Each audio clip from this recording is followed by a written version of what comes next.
So, the ultimate James Bond villain, Herr Klaus Schwab. Good evening, Mr. Bond. I do not like cold weather.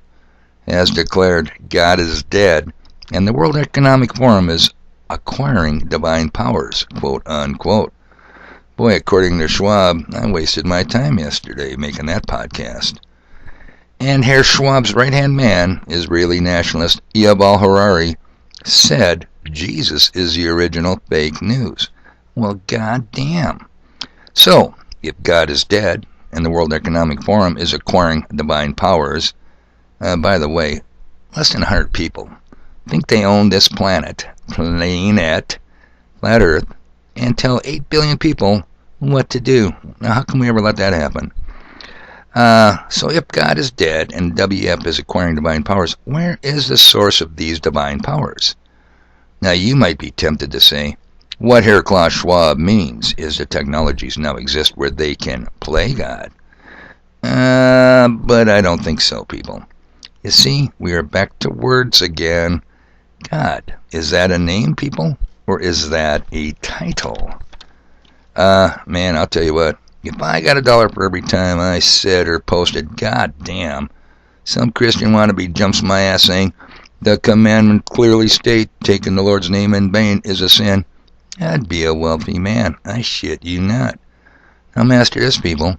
I have never ever taken God's name in vain. Hell, until recently, say within the last 5 years, I didn't even know God's name. Remember, God is a title, not a name. And also remember, the Creator's name was removed over 6,000 times in the English translations of the Bible. And the Bible mentions many gods, not just one. No, I think a good case could be made that the flesh suit hybrid Herr Klaus Schwab is clearly referring to the God of this world. The acquired divine powers are from him and his princes, spiritual extra-dimensional entities. The God of this world and his operatives are exercising their ownership of the earth with a vengeance. Things are heading south fast. Do you not agree? Now, it's almost like a door was opened. Let me see, where have I heard that before? Kind of like Geordie Rose at D-Wave, we're summoning the demons. Elon Musk, them guys, Geordie Rose and D-Wave, are into something demonic.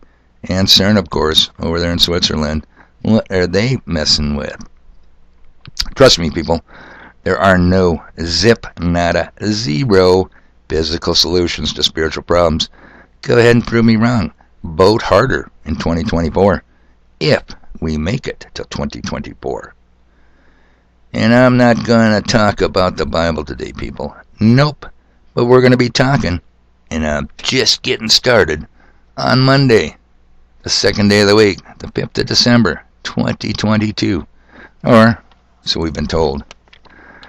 I have to deal briefly with a comment on yesterday's podcast by a subscriber named Sink. I know who you are, Sink. I could tell everybody that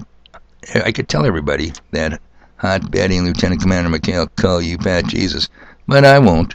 Your identity is safe with me.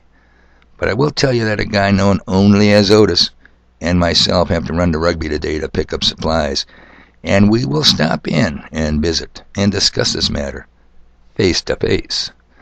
Now, I will admit, when I saw your comment, I got a good laugh. You are a sneaky bastard, Sink, and I know where you are going with your comment.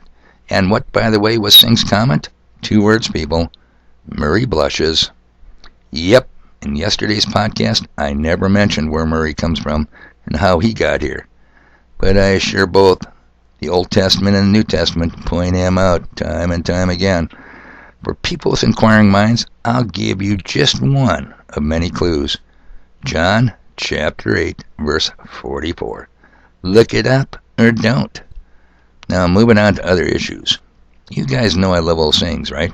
Here's one. When in doubt, check it out. Well, here's my modification of that old saying. When in doubt, bash Murray. Why? Well, for one, it's fun. But even a better reason, because no matter what rabbit hole you go down, you'll find Murray at the bottom. Don't doubt me. I guarantee it. Even Tucker Carlson was bashing Murray. I believe on the Friday night He started off his show with a quiz, and with my computer skills, I'm going to bring it up here real quick, and here we go. It's quick. Good evening, and welcome to Tucker Carlson. Tonight we're going to start with a quiz. What do you have when you find Sam Bankman-Fried, Janet Yellen, and President Zelensky of Ukraine all together in one room? A federal grand jury proceeding? Well, see, now that might be Tucker's one way to look at those three names and their common denominator, but I have another. Think Murray, people. Think Murray and his clan of relatives. Do you guys remember Bernie Madoff? Well, son of a bitch. Gee whiz, another one of Murray's distant relatives. He was a swindler, con man, Ponzi scam artist. He robbed investors of millions of dollars. He was cuffed, stuffed, tried, and convicted in a very short time. Sam Bankman-Fried, however, stole way more. Yet he's free as a bird. Now, how does that work? He's not even at risk of being arrested as of this audio. Now, inquiring minds want to know. They both are related to Murray distantly, yet one gets clobbered and the other walks. Strange? How come? Well, it's a strange point until you consider one small detail. The nature of their victims. You see, Bernie Madoff touched the third rail. Bernie's victims were Bernie's people, Murray's people. And that is something you just never do, no matter who you think you are. So now you know. And know this, it's going to be a short audio today, because I got stuff to do.